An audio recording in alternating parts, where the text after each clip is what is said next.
Datang di Bahmi Bahasa Kami, sebuah podcast di mana kami menyelami dunia bahasa Indonesia yang kaya dan memulai diskusi yang mendebarkan dengan para tamu menarik yang bikin kamu semakin cinta sama bahasa Indonesia. Sebelum kita mulai, mari perkenalan dulu dengan para host, karena kalau tak kenal maka tak sayang. Saya Gwen, saya Rana, dan saya Ellen. Nah, di episode pertama Bahmi kita akan bahas topik tentang perbedaan gaya bahasa media sosial dan media cetak. Sekarang di era digital kita bisa mendapatkan informasi berita dari internet. Namun informasi di internet biasanya disampaikan dengan cepat dan memerlukan durasi yang pendek. Hal ini menyebabkan perbedaan dalam penyajian bahasa di media sosial dan media cetak. Kali ini kami mengundang dua orang ahli di bidangnya masing-masing untuk berbagi wawasan dan perspektif mereka. Baik, halo selamat siang semuanya. Saya Raivan, selaku editor koran Gen Z Folk. Halo Kak Revan, apa kabarnya? Baik. Kesibukannya apa nih Kak sekarang? Untuk kesibukan sesuai profesi saya tadi ya sebagai editor, saya sekarang kesibukannya ya ngedit naskah sebelum dipublish. Oke. Kak Raivan kerja di Gen Z Folk udah dari lama? Saya itu di Gen Z Folk udah sekitar 10 tahun mungkin ada ya, dari 2015. Iya, lama banget ya. Cukup lama. Nah, sekarang di Zebok udah saya mana nih progresnya? Progres liputan itu tim saya terakhir lagi ngeliput tentang San Mori sama tentang fotografi sama kulineran juga. Kuliner di mana tuh Kak? Di daerah Tebet sama Blok M. Iya. Hits banget banget tempat-tempat kuliner yang kekinian. Betul. Ya. Di viral di situ. Iya, yang viral. Nah, Selain dari media cetak, kita juga mengundang dari media sosial. Hai, saya Jessica. Saya sebagai influencer jurnalistik di Instagram. Ih Jessica, aku baru ngeliat video liputan kamu di tim tahu waktu ke KRL habis kesini. Itu kemarin ya yang aku post di Instagram itu ya. Kamu yang waktu liputan di Taman Ismail Marzuki ada festival buku itu kan. Bener, ya, aku sebenarnya udah nge-follow kamu dari lama tahu. Aku sebenarnya ngefans banget. Kamu makasih udah mau bersedia untuk datang ke podcast ini. Aku senang banget ya, kita senang banget ya. Iya, makasih ya udah datang. Jadi Kak Jessica, aku boleh nanya nggak? Kenapa sih alasan kamu menjadi influencer jurnalistik? Kayak apa yang mendorong kakak untuk membagikan konten seperti ini ya di media sosial? Ya tentunya aku pengen banget kan mendorong anak muda di zaman sekarang kan dengan berbagai konten-konten aku yang aku post di postingan Instagram. Tentunya dari dulu tuh mereka suka banget nih sama postingan yang aku sebar gitu. Jadinya mereka lebih menjadi pengikut aku dan penggemar aku. Jadi kayak mereka suka. Terlebih kamu nih ikutin akun Instagram aku, seneng banget deh kayaknya. Ya, jadi bagus ya. Jadi bisa menarik kaum muda untuk menjadi melihat berita gitu ya. Ini bentuk baru dari influence ya. Iya. Oke, sekarang udah ada Raivan dan Jessica yang jadi pembicara media cetak dan media sosial. Nah, media cetak tuh koran aja atau ada yang lainnya gitu? Enggak juga sih ya, kalau ngomongin itu koran tuh memang betul media cetak. Cuman selain koran itu ada juga majalah dan tabloid. Sebenarnya definisi si media cetak itu yang penting tuh sebuah media yang ada bentuk fisiknya yang dicetak sesuai dengan namanya. Oke, sekarang kalau dari yang lihat tuh media cetak kan bahasanya cenderung lebih formal ya daripada bahasa di media sosial. Ada kelebihan kekurangannya nggak dari pemakaian bahasa formal itu? Kelebihan yang pertama itu memberikan kesan yang profesional dan kredibel. Jadi dengan menggunakan bahasa formal ini tuh cocok banget untuk konteks akademik, hukum, pemerintahan, dan jurnalisme yang lebih serius. Selain itu, lebih minim ambigu sehingga informasi penting tuh bisa disampaikan jauh lebih detail dan jauh lebih jelas. Kemudian yang ketiga itu menunjukkan rasa hormat, terutama saat menyampaikan pesan kepada atasan, tokoh publik, atau pembaca yang jauh lebih dewasa. Kekurangannya itu bahasa formal itu mungkin kurang menarik ya untuk hal yang umum di zaman seperti saat ini. Jadi mereka tuh bisa saja menganggap kita kaku, membosankan, atau bahkan mungkin terlalu berat untuk dibaca. Kemudian yang kedua itu kurang fleksibel. Jadi agak sulit digunakan untuk menyampaikan humor, emosi, atau membangun koneksi personal. Kemudian yang ketiga itu kurang efisien di era digital yang serba cepat seperti saat ini. Paling seperti itu sih. Oke. Bener sih kalau bahasa media cetak tuh kurang menarik bagi orang-orang zaman sekarang. Iya. Makanya sekarang juga lihat orang baca koran atau majalah tuh udah jarang banget ya sih. Iya, udah jarang. Nah, terus cara biar lebih mudah buat nyajiin informasi gimana tuh? Kan karena bahasa formalnya bisa bikin pembaca jadi bisa lebih mencerna informasi yang kompleks itu lebih lengkap. Oke, jadi cara menyampaikan informasinya yang lebih kompleks di media cetak ya, biar orang-orang tuh banyak paham. Yang pertama itu pastinya kita menyederhanakan struktur, bahasa, dan tampilan. Jadi kita mulai dari poin-poin umum sebelum masuk ke poin-poin yang jauh lebih detail. Jadi kita menggunakan bahasa yang simpel dan kita juga menghindari istilah teknis tanpa penjelasan. Terus kita juga bisa tambahkan analogi atau contoh biar pembaca itu makin relate gitu ya.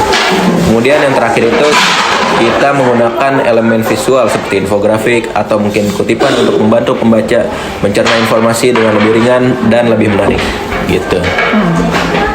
Kalau di media sosial gimana caranya untuk nyampein informasi yang Tadi sih sama banget ya sama yang di media cetak. Cuman ini lebih informasi kompleksnya tuh lebih membutuhkan strategi banget nih yang tepat agar mudah dipahami. Yang pastinya yang pertama itu menggunakan bahasa yang jelas dan sederhana. Dan jadi itu kayak kita nggak boleh kayak ada istilah-istilah atau singkatan-singkatan yang mungkin nggak mungkin semua orang dapat bisa diterima gitu. Di situ pastinya harus bisa menggunakan kalimat pendek, poin-poin aja, secara intinya aja. Di situ sebagai influencer kita harus bisa memanfaatkan bisa memanfaatkan visualisasi yang ada dengan foto, video, infografis. Nah dengan hal ini dapat membantu menjelaskan nih informasi secara kompleks. Abis itu yang pastinya menggunakan storytelling dengan kita seperti kalian nih mengundang aku di sini sebagai narasumber untuk bisa cerita nih, untuk bisa menyampaikan informasi melalui cerita, melalui narasi yang menarik. Di situ dengan hal ini cerita tuh dapat membantu audiens tuh terhubung secara emosional dengan informasi dan lebih mudah secara untuk semua kalangan Gen Z tuh mengingatnya gitu.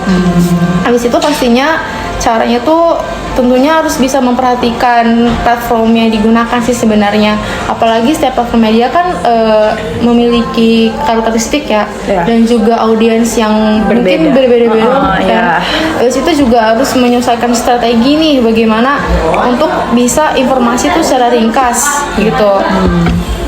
Contohnya sih kayak lebih ke platform media X kan, mungkin kalian udah sering banget nih baca-baca X kan lebih informasi itu lebih ringkas ya dibanding dengan YouTube yang lebih informasi itu kayak lebih berupa narasi panjang kayak cerita-cerita kayak tutorial gitu kan. Itu kan lebih beda banget kan karakteristiknya sama audiensnya yang nonton gitu, yang mendengarkannya. Seperti itu sih intinya tuh.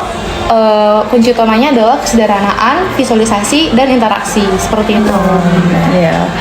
Bedanya dengan media cetak sama media sosial itu pembaca tuh audiensnya lebih bisa interaksi gitu ya. Mereka kan bisa meninggalkan komentar gitu, nanti bisa langsung ditanggapi gitu ya sebagai influencer. Bisa lihat dari postingan juga apa captionnya, hashtagnya, harus relevan dan juga akurat kan tentunya seperti itu.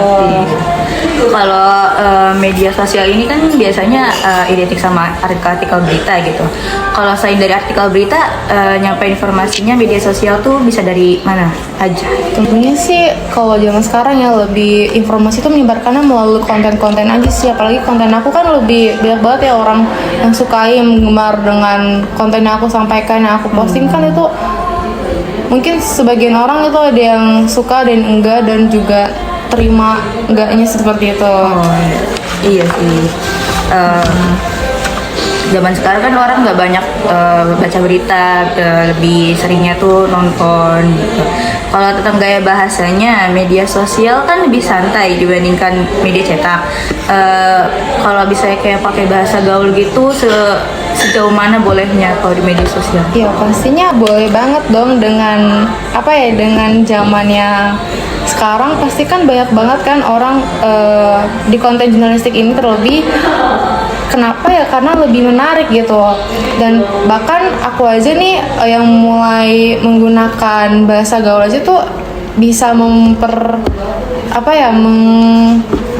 menjadi mengtertarikan orang gitu. Ya, menarik nonton. beda influence gitu. mungkin ya. Ya, kalau misalnya kita pakai bahasa gaul kan jadi kita jadi Bisa menjangkau ya, audiens lebih audiensnya relate gitu ya kan. bener Itu banget. sangat lucu. Terus makanya kan kayak itu Ya. yang tadi konten aku jadi orang tuh suka semua. Ya, sama menarik. konten Iya, aku. jadi bisa menarik para penonton, pembaca. Intinya ya itu, asalkan yang kita post itu nyambung sama kalimat dan juga pesan yang ada di dalam video tersebut, yang ada di dalam inti dari setiap kita ngepost di Instagram gitu. Oke baik, tapi gimana nih menurut Kakak Raifan ngelihat kayaknya media sosial bakal lagi dominasi daripada cetak? Apa bakal ada perubahan dalam gaya bahasa biar nggak terlalu baku atau perubahan dalam hal lain? Kalau kita ngomongin soal gaya bahasa jurnalistik di media cetak, apalagi di masa depan nanti ya, terlebih di tengah gempuran media digital yang serba cepat dan praktis seperti saat ini, sebenarnya ada arah menarik yang bisa kita lihat. Media cetak tuh kemungkinan besar bakal lebih fokus ke konten-konten yang jauh lebih mendalam dan analitis. Jadi bukan lagi kejar-kejaran update atau cepet-cepetan seperti media online, tapi justru ngasih ruang buat pembaca biar lebih merenung, berpikir lebih dalam dari segi bahasa. Jadi tuh artinya tuh media cetak itu bakal lebih naratif, lebih kaya struktur kalimat atau bahkan mungkin mendekati gaya penulisan sastra ringan. Karena ya yang dicari itu bukan sekedar cuman informasi mentah, tapi juga pengalaman membaca, experience membaca yang lebih bermakna. Ini juga jadi keunggulan media cetak.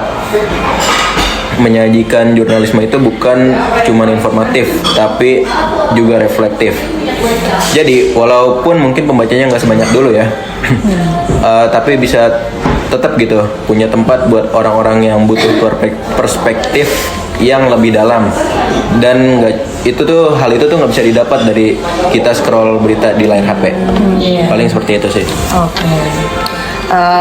Jadi setelah kita ngobrol-ngobrol sama Kak Jessica dan Kak Raifan, bisa disimpulin kalau bahasa cetak dan bahasa media sosial memiliki perbedaan yang sangat jauh berbeda, namun memiliki keunggulannya masing-masing. Kayak media sosial lebih cocok untuk anak muda yang jauh lebih suka visualisasi dan bacaan yang singkat. Kalau media cetak cocoknya buat yang mau dapetin pengalaman membaca yang jauh lebih real, karena emang ada bentuk fisiknya juga. Ya, pasti itu maupun apapun itu media pasti selalu ada audiensnya gitu ya, Iya. untuk masing-masing media. Punya peminatnya masing-masing. Iya, Iya, betul. jadi bahkan terus berjalan ya. Iya, benar. Oke. Oke, kayaknya sekian aja. Ada yang mau disampaikan lagi dari Kak Raifan atau Kak Jessica mungkin? Ya sejauh ini udah cukup sih. Mungkin sudah ya. Oke, terima kasih telah mendengarkan episode Bakti pada hari ini. Kami harap kalian semua yang menonton menikmati episode ini dan mendapatkan wawasan yang bermanfaat. Jangan lupa subscribe dan follow kami di platform podcast favorit kalian untuk dapetin episode yang terbaru. Sampai jumpa di episode berikutnya. Bahasa kami akan terus berbagi cerita dan pengalaman yang relevan untuk kalian semua. Sekian dan terima kasih. See you later.